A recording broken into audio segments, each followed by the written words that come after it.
प्यारे दोस्तों नमस्कार और एक बार पुनः आपका स्वागत है मेरे YouTube channel NTA net political science में। और आज हम जिस टॉपिक पर बात करने वाले हैं वह है विदेश नीति के उपकरण। इससे पूर्व कल हमने विदेश नीति के लक्ष्यों को पढ़ा था और हमने देखा था राष्ट्रीय सीमाओं की सुरक्षा, विश्व शांति और सुरक्षा, चहुमुखी आंतरिक विकास, आर्थिक उद्देश्य, वैचारिक उद्देश्य, सैनिक दृष्टि से शक्तिशाली बनना, राष्ट्रीय स्वाधीनता की रक्षा और धार्मिक उद्देश्य और सांस्कृतिक उद्देश्य क्या है किसी देश की विदेश नीति के लक्ष्य होते हैं। तो उनको समझने के पश्चात आज हम देखेंगे कि विदेश नीति के वो कौन कौन से उपकरण हैं जिनसे कि उन लक्ष्यों को क्या है प्राप्त किया जाता है। किसी भी देश की अपने विदेश नीति के लक्ष्यों को प्राप्त करने के लिए क्या है अनेक उपकरणों का सहारा लिया जाता है और ये साधन है जिनकी सहायता से संबंधित देश क्या है राष्ट्रीय हितों की अपनी पूर्ति करते हैं। भिन्न भिन्न परिस्थितियों में भिन्न भिन्न उपकरणों का क्या है सहारा लिया जाता है, किंतु अनेक बार ऐसी स्थितियां भी आती है कि कई उपकरणों को क्या है एक साथ प्रयोग में लेना पड़ता है या लिया जाता है। विदेश नीति के निर्धारण और क्रियान्वयन के दौरान जो जो उपकरण प्रयोग किए जाते हैं उनकी आज हम चर्चा करेंगे। सबसे पहला उपकरण है संधि वार्ता। जब दो या उससे अधिक राष्ट्रों के बीच विवाद हो जाते हैं तो उनके समाधान को क्या है खोजने के लिए संबंधित पक्ष क्या है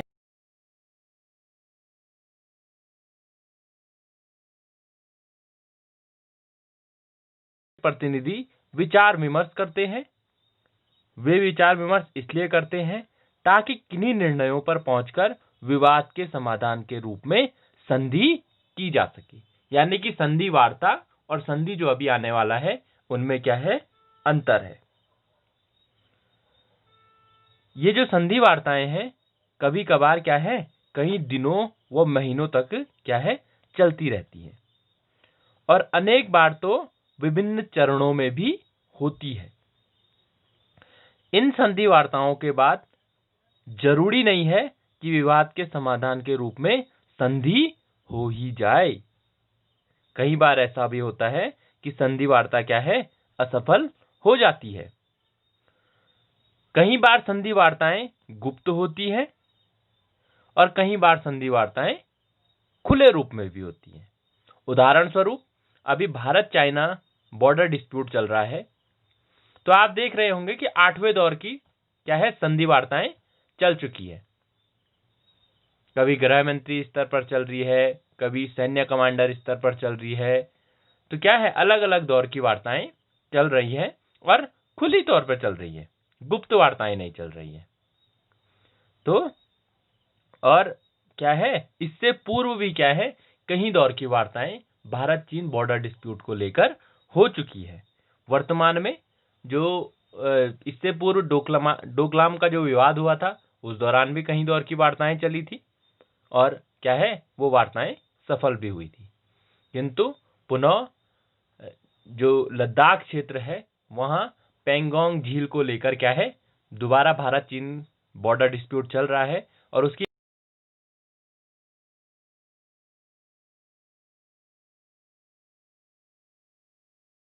संभावना है।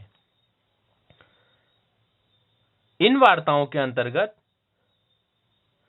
संधि वार्ता के प्रवक्ता विश्व को जन प्रचार के साधनों के माध्यम से समय समय पर वार्ता की प्रगति के बारे में जानकारी भी देते हैं। अतः संधि वार्ता विदेश नीति का एक ऐसा उपकरण है जिसके जरिए विवाद में उलझे राष्ट्र समाधान खोजने के लिए विचारों का क्या है आदान प्रदान कर किन्हीं निर्णयों तक पहुंचने का प्रयास करते हैं। तो पहला उपकरण है संधि वार्ता और संधि वार्ता ही से हमारा दूसरा उपकरण निकल कर आता है वह है संधि। संधि वार्ता के दौरान यदि विवाद के बारे में किन्हीं निश्चित निर्णय पर सहमति हो जाती है तो संबंधित पक्ष संधि पर क्या है हस्ताक्षर कर लेते हैं। संधि एक ऐसा दस्तावेज है जिससे समझौते की शर्तों का स्पष्ट उल्लेख किया जाता है, जिसमें समझौते की शर्तों का क्या है, स्पष्ट उल्लेख किया जाता है। अच्छी संधि का सर्वप्रथम गुण उसकी स्पष्टता होती है। कई बार दो राष्ट्र जब आपस में संधि करते हैं तो एक राष्ट्र कोशिश करता है, और हमेशा ही राष्ट्र कोशिश करते हैं कि संधि के भीतर जो नियम है, जो शर्तें हैं, उनको अस्पष्ट तरीके से रखने की कोशिश की जाए। उससे क्या है, कई बार संधि होने के बावजूद क्या है, आपस में झड़पें होती रहती हैं। जबकि जो अच्छी संधि होती है उसका पहला गुण है कि उसकी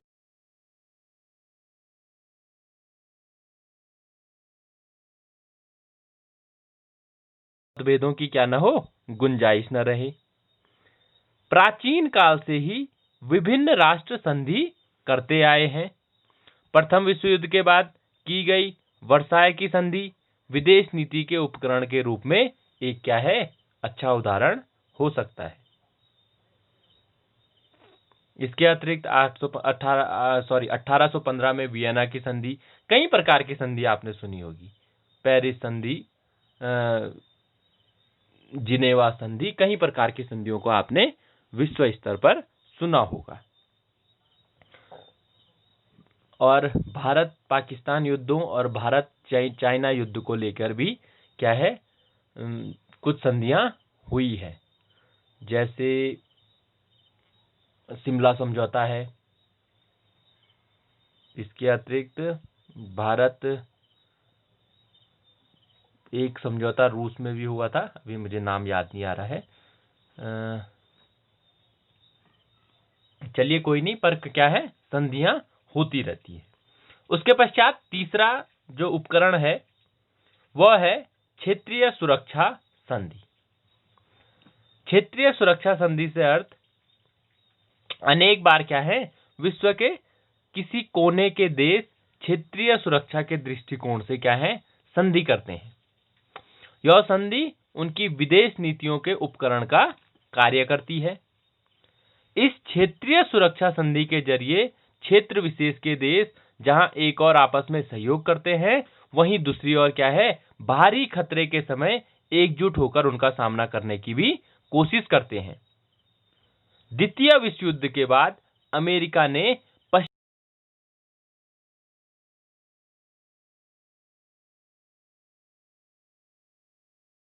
क्षेत्रीय सुरक्षा संधि करके किसका गठन किया था, आप जानते हैं, नाटो नामक सैनिक संगठन की स्थापना की थी।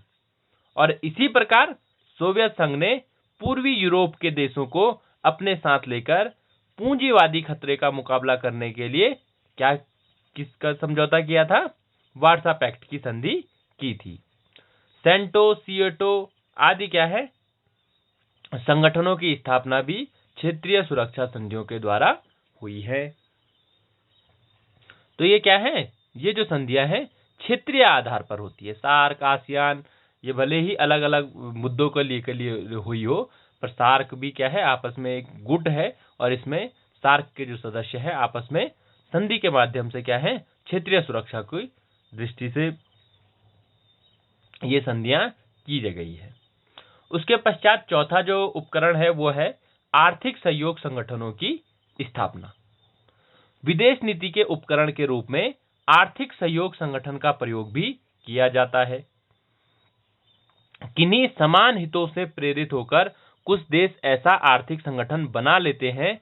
ऐसे संगठन के माध्यम से सदस्य देश अपनी विदेश नीतियों के लक्ष्यों की पूर्ति के लिए आपसी आर्थिक सहयोग करते हैं। यूरोपीय आर्थिक समुदाय, कॉमन फार्म और यूरोपीय साझा मंडी को ऐसे आर्थिक सहयोग संगठनों की श्रेणी में रखा जाता है। इसके अलावा गेट है, वो भी क्या है, आर्थिक संगठन है, पर वो वैश्विक स्तर पर है। उस आर्थिक सहयोग संगठनों की स्थापना, जैसे आपका तेल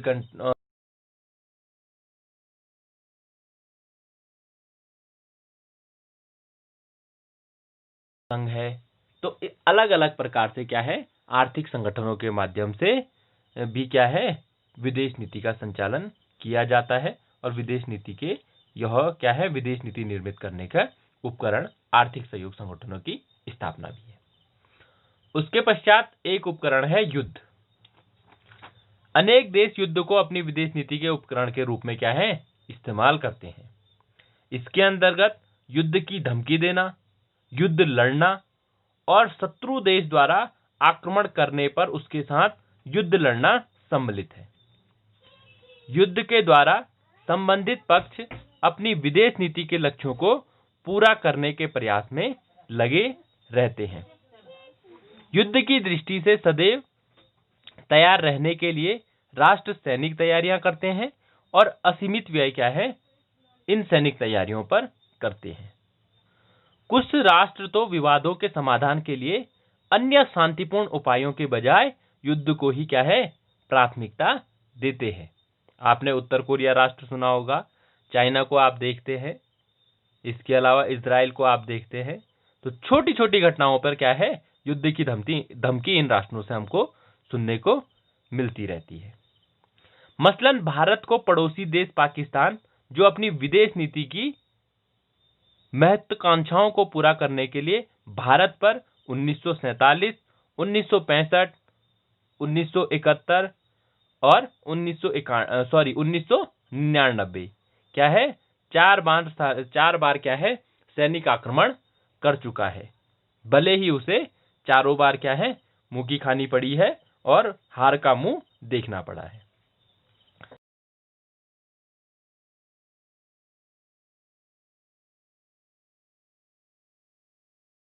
क्या है, युद्ध का सहारा लेना पड़ा, क्योंकि अगर आप पर कोई राष्ट्र युद्ध करता है, युद्ध थोपता है, तो आपको उसका जवाबी क्या है, कार्रवाई करनी होती है।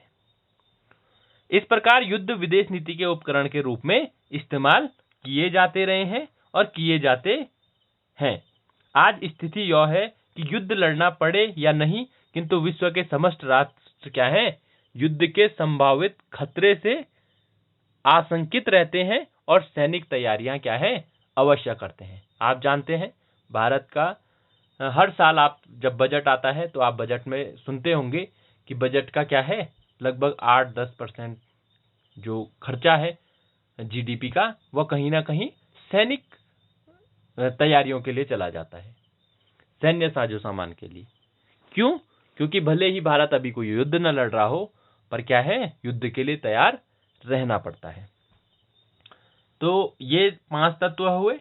इसके पश्चात अगला जो हमारा विदेश नीति का उपकरण है, वह है कूटनीतिक संबंधों की स्थापना। कई बार इसे दौत्य कूटनीतिक संबंधों की स्थापना भी कह दिया जाता है। दौत्य कूटनीतिक संबंधों की स्थापना का अर्थ होता है दो राष्ट्रों के मध्य कूटनीतिक संबंध, और इसे कूटनीतिक संबंधों की स्थापना भी कहा जाता है। जब हम वैश्विक स्तर पर कूटनीतिक संबंध करेंगे तो उसे कूटनीतिक संबंधों की स्थापना कहा जाएगा। मैंने बताया दौत्य का अर्थ होता है दो राष्ट्र। कूटनीति के अंतर्गत राष्ट्र एक दूसरे की क्या है, राजधानियों में अपने राजदूतावास खोलते हैं। इन दूतावासों में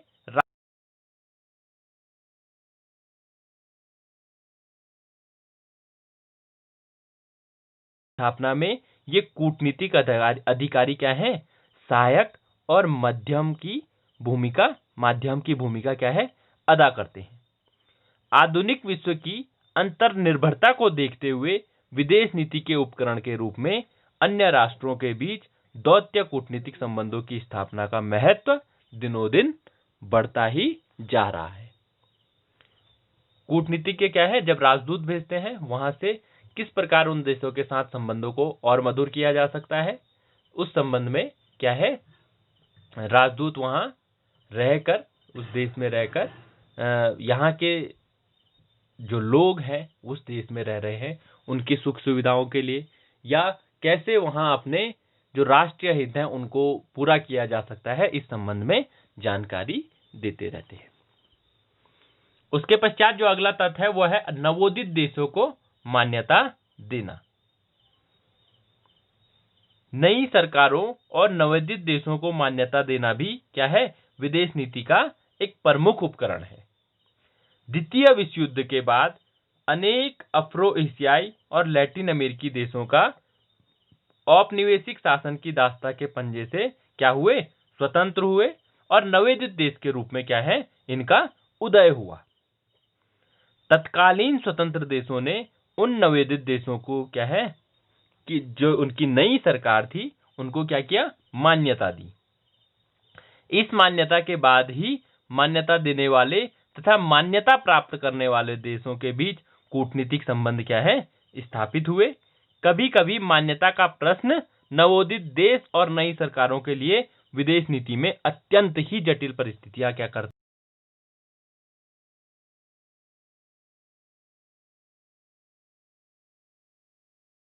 साम्यवादी क्रांति के उपरांत अमेरिका ने पीकिंग स्थित साम्यवादी सरकार को मान्यता प्रदान नहीं की। इसके विपरीत फार्मोसा वाली चांग काई शेक की सरकार को उसने चीन की असली सरकार के रूप में मान्यता प्रदान की। बहुत लंबे समय तक अमेरिका ने साम्यवादी चीन की सरकार को विश्व समुदाय में क्या है, अकेला छोड़ देने के लिए लक्ष्य के रूप में इस मान्यता के प्रश्न को विदेश नीति के उपकरण के रूप में क्या किया, प्रयोग किया। किंतु बाद में अमेरिका ने पीकिंग स्थित साम्यवादी सरकार को चीन की असली सरकार के रूप में मान्यता दे दी। यह भी उसने क्या किया, तब किया जब अमेरिका को लगा कि चीन की साम्यवादी सरकार को मान्यता देने से उसकी सोवियत संघ के साथ सौदेबाजी की स्थिति क्या हो जाएगी, मजबूत हो जाएगी। इस प्रकार हम कह सकते हैं कि मान्यता को विदेश नीति के उपकरण के रूप में क्या है, कई बार इस्तेमाल किया जाता है। उसके पश्चात अगला जो तत्व है वो है कूटनीतिक संबंधों को भंग करना। कूटनीतिक संबंधों को भंग या विच्छिन्न करना भी विदेश नीति का प्रमुख उपकरण है। कूटनीतिक संबंधों को भंग करने का अर्थ है क्या है, दो राष्ट्रों के मध्य जो संबंध है उन संबंधों को समाप्त कर देना। किंतु कूटनीतिक संबंधों को भंग करने का कदम अत्यंत नाजुक और सीमित परिस्थितियों में ही उठाया जाता है। इस कदम को उठाने वाला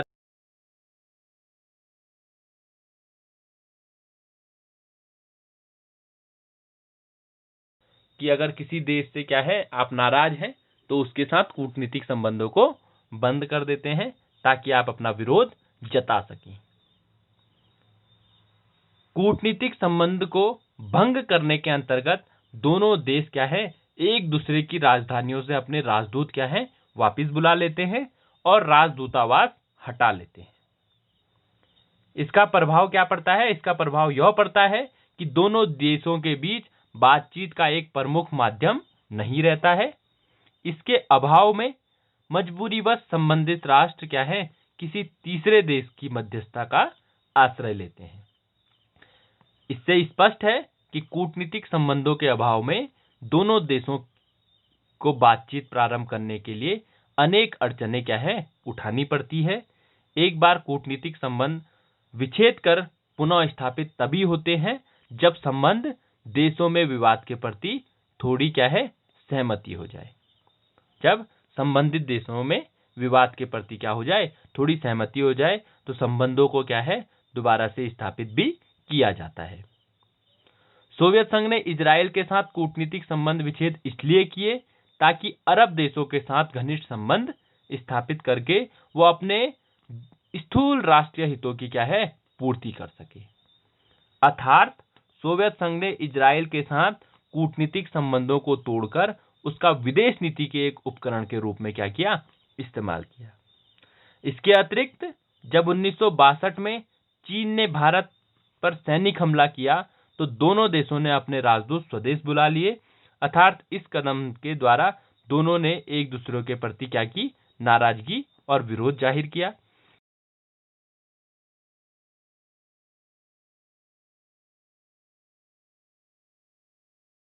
सहमति हो गई कि उनके मतभेदों को शांतिपूर्ण उपायों से सुलझाया जा सकता है। इस प्रकार हम कह सकते हैं कि कूटनीतिक संबंधों को भंग करना भी क्या है, विदेश नीति का एक प्रमुख उपकरण है। उसके पश्चात जो अगला उपकरण है वो है विरोध पत्र या चेतावनी देना। किसी एक देश द्वारा दूसरे देश को विरोध पत्र लिखना या चेतावनी देना भी विदेश नीति का एक महत्वपूर्ण उपकरण है। उपकरण मतलब माध्यम है। हालांकि यह कूटनीतिक संबंधों के भंग करने से हल्का कदम अवश्य है, किंतु इसका इस्तेमाल विश्व के राष्ट्र आए दिन करते रहते हैं। विरोध पत्रों या चेतावनियों के जरिए देश अपने खिलाफ चल रहे देश के प्रति नाराजगी एवं विरोध को क्या है, अत्यंत ही परिष्कृत तरीके से क्या है, सामने लाता है। भद्दे व्यवहार या गंदों शब्दों में इसका प्रयोग नहीं किया जाता है। विरोध पत्रों या चेतावनियों की भाषा अत्यंत संयत, परिष्कृत एवं कभी कभी अस्पष्ट और दो अर्थों वाली भी होती है। एक उदाहरण है, अगस्त 1980 में भारत के अनेक शहरों में हिंदू मुस्लिम दंगे हुए तो पाकिस्तान के शासन वर्ग ने भारत सरकार पर इन दंगों का दोष मढ़ दिया। इसकी प्रतिक्रिया ने भारत ने क्या किया, पाकिस्तानी सरकार को संयत भाषा में एक विरोध पत्र लिखा, जिसमें कहा गया कि यह भारत का क्या है, आंतरिक मामला है और इसमें किसी अन्य देश का हस्तक्षेप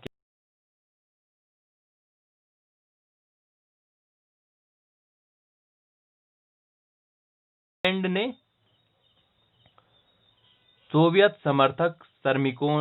पोलैंड में सोवियत समर्थक श्रमिकों ने सरकार के खिलाफ क्या की थी, हड़ताल कर अपनी मांगे स्वीकार करवा ली। अमेरिका तथा अनेक पश्चिमी यूरोपीय देशों ने पोलैंड के जो श्रमिक थे उनका समर्थन किया तथा इस घटना को साम्यवादी व्यवस्था की क्या कर दिया, हार करार दिया। इसके विरुद्ध सोवियत संघ ने अमेरिका सहित पश्चिमी देशों की सरकारों को सार्वजनिक चेतावनी जारी की कि पोलैंड में अनावश्यक क्या है, हस्तक्षेप न करें।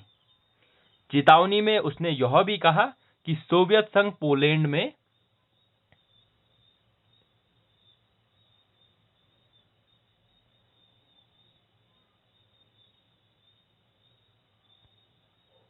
जो सोवियत संघ है वह पोलैंड में पश्चिमी देशों के किसी भी प्रकार के हस्तक्षेप और दुष्प्रकार को क्या है, सहन नहीं करेगा। इसका प्रभाव यह पड़ा कि पश्चिमी खेमा क्या है, अपनी प्रतिक्रिया में थोड़ा सहज और संयत हो गया। इस प्रकार हम कह सकते हैं विरोध पत्र और जो चेतावनियां हैं विदेश नीति के प्रभावशाली उपकरण के रूप में क्या है, प्रयोग में लाई जाती है। और एक अंतिम जो व्यवस्था है, उपकरण, वह है अन्य देशों से आर्थिक संबंध। वैसे अंतिम तो नहीं है, क्योंकि क्या है, अन्य प्रकार के भी क्या है, विदेश नीति के उपकरण हो सकते हैं। तो अन्य देशों से आर्थिक संबंध, अन्य देशों से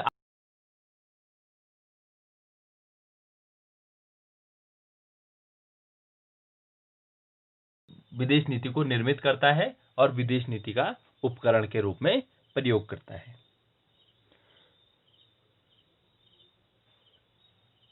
इसके अंतर्गत किसी देश द्वारा अन्य देश में पूंजी न्यस्त करना या पूंजी का उपयोग करना, उसके बॉन्ड खरीदना, प्रत्यक्ष आर्थिक सहायता प्रदान करना, औद्योगिकरण एवं पुनर्निर्माण में सहयोग देना महत्वपूर्ण रूप से क्या है, उल्लेखनीय है। वस्तुतः आज की विश्व राजनीति में क्या है, अर्थ विदेश नीति का एक आधारभूत तथ्य की तरह स्थापित हो गया है। आज विश्व राजनीति अर्थ केंद्रित हो गई है। द्वितीय विश्व युद्ध के पश्चात यूरोपीय देशों की ध्वस्त अर्थव्यवस्था के पुनर्निर्माण के लिए अमेरिका ने मार्शल योजना तैयार की, जो लोक कल्याण के उद्देश्य से कम और अमेरिका विदेश नीति के राष्ट्रीय हितों की पूर्ति के दृष्टिकोण से क्या थी, ज्यादा प्रेरित थी। आज विश्व की बड़ी शक्तियां तीसरी दुनिया के गरीब देशों में पूंजी निवेश करने के साथ साथ अपने राजनीतिक तथा अन्य उद्देश्य भी क्या है, पूरा करती है। बड़ी शक्तियों द्वारा छोटे देशों को आर्थिक सहायता भी राजनीतिक उद्देश्य से प्रेरित होती है, अर्थात इस प्रकार के आर्थिक संबंध विदेश नीति के उपकरण के रूप में क्या है, कार्य करते हैं।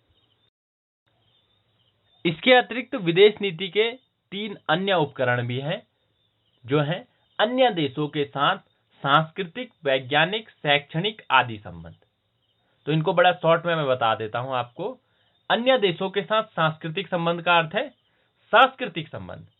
आप एक दूसरे को यह जताएं कि हमारा देश क्या है, सांस्कृतिक रूप से जुड़ा हुआ है। जैसे कई बार भारतीय कोई भी जो मंत्री है या भारतीय प्रधानमंत्री है या भारतीय कोई भी व्यक्ति चाइना जाता है तो वह दर्शाने की कोशिश करता है कि आपके और हमारे संबंध क्या है, सदियों पुराने हैं, प्राचीन काल से हैं। और सच में भी क्या है, भारत चाइना के संबंध प्राचीन काल से रहे हैं। बौद्ध धर्म का प्रचार के लिए अशोक ने क्या है, यहां से प्रचार के लिए बहुत सारे क्या है, बौद्ध भिक्षुओं को चाइना भेजा था। इसके अतिरिक्त अन्य देशों में भी भेजा था। और बौद्ध भिक्षु हमेशा ही जो चाइना से हैं, भारत में ज्ञान प्राप्ति के लिए आते रहे हैं। तो ये सांस्कृतिक संबंध होते हैं। इसके अतिरिक्त वैज्ञानिक संबंध, तो टेक्नोलॉजी का क्या है, आदान प्रदान करना, वैज्ञानिक संबंध हो सकते हैं। शैक्षणिक संबंध, एक देश दूसरे देश में अपने छात्रों को भेज रहा है, दूसरे देश के छात्रों को अपने देश में आमंत्रित कर रहा है। या शैक्षणिक जो तकनीकियां हो सकती है, शैक्षणिक जो मदद हो सकती है, एक दूसरे देश को दे रहे हैं। तो इस प्रकार के संबंधों को सांस्कृतिक, वैज्ञानिक और शैक्षणिक संबंध कहते हैं। इस प्रकार के संबंधों के माध्यम से भी विदेश नीति का क्या है, स्थापित किया जाता है। उसके पश्चात दूसरा है विश्व 12वां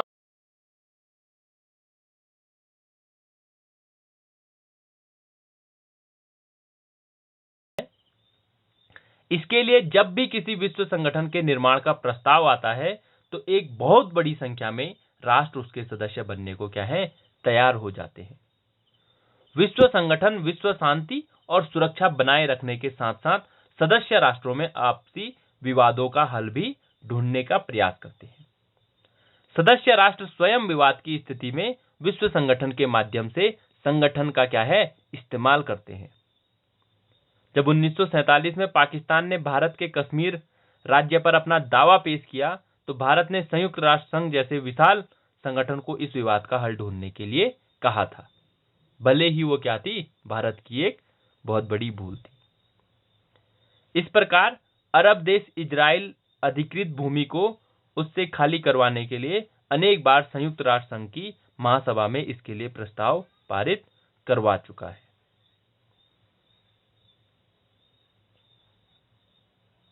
अर्थात अरब देश संयुक्त राष्ट्र संघ के समर्थन से इजराइल पर दबाव डालवा कर अपनी भूमि पर से उसका कब्जा क्या है, हटवाना चाहते हैं।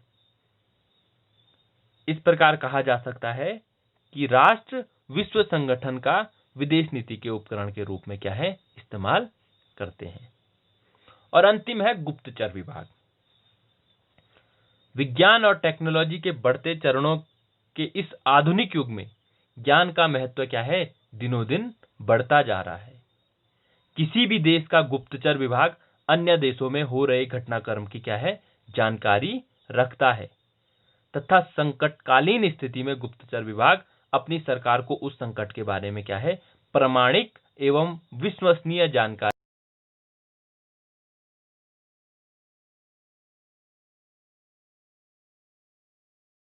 का निर्धारण करते हैं। अमेरिका की CIA, सोवियत संघ की KGB विश्व के प्रमुख गुप्तचर संगठन कहे जा सकते हैं। आपको कमेंट के माध्यम से बताना है कि भारत की जो गुप्तचर संस्था है उसका नाम क्या है राष्ट्रीय स्तर पर।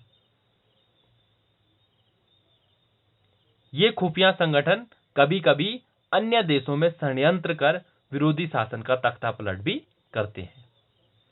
गुप्तचर विभाग अत्यंत सजग रहता है क्योंकि उस पर अपने देश के राष्ट्रीय हितों की हर कीमत पर पूर्ति करने की महत्वपूर्ण जिम्मेदारी होती है।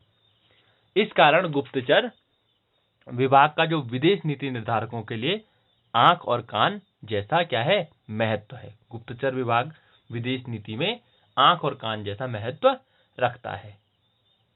और क्या है, इस कारण गुप्तचर विभाग विदेश नीति का एक प्रमुख उपकरण है। तो मुझे आशा ही नहीं, उम्मीद है कि आज का जो ये विदेश नीति के उपकरण वाला टॉपिक है आपको काफी अच्छे से समझ में आया होगा और आपने आनंद लिया होगा। तो आप लोगों ने मुझे सुना, आप लोगों का बहुत बहुत धन्यवाद।